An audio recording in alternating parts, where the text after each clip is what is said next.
cost of capital in Western Europe is 3.5%. We are talking about minus 0.5% cost of capital in Japan. But in India, the cost of capital is 12 to 16%.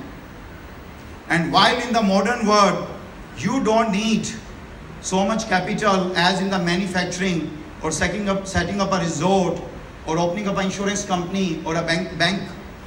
But still, you need some capital. Capital is a harsh reality of the entrepreneurism, and that remains in scarcity in this country.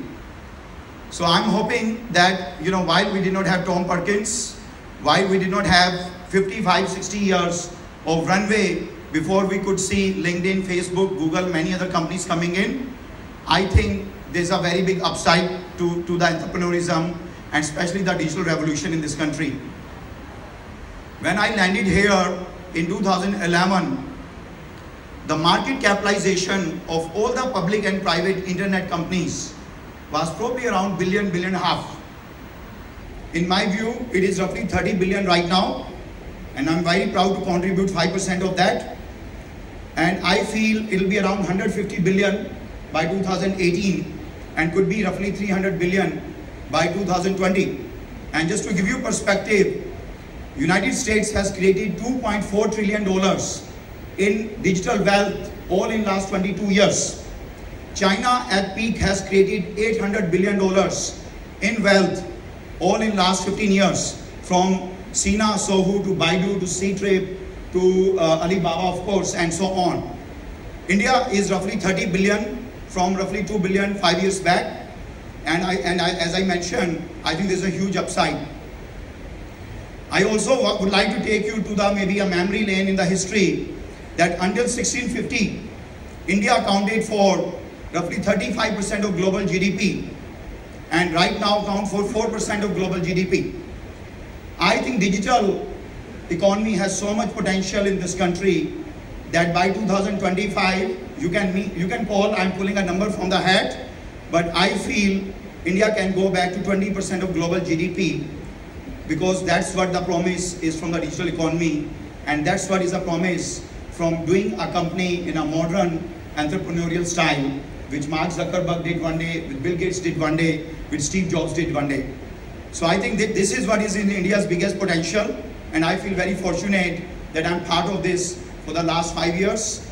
And I would like to end by saying that in 1850, 150,000 people moved to Placerville and Sacramento in the quest of gold.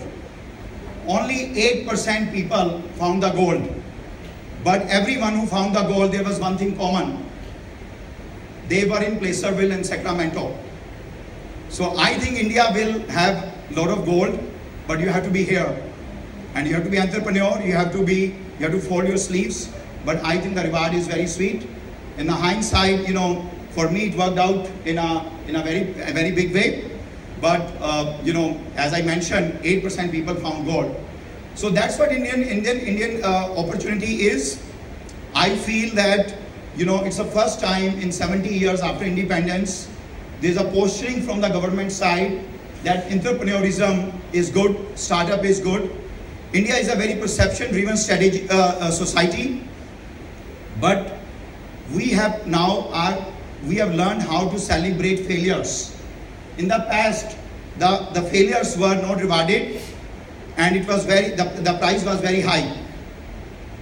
I also feel that in addition to failures, I think forget about failures, there's a more celebratory portion which is happening in this country.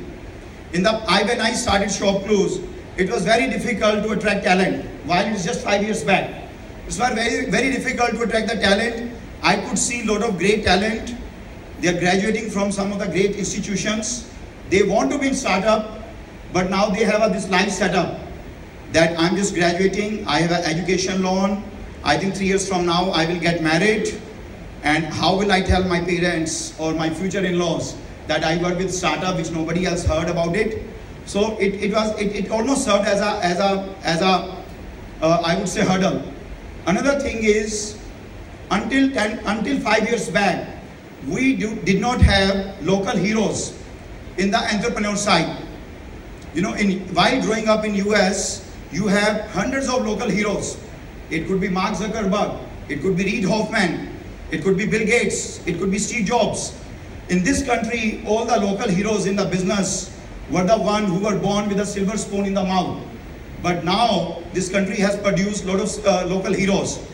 You know, Binny Bansal, Sachin Bansal, Vijay Shekhar, Kunal Bahal, and so on.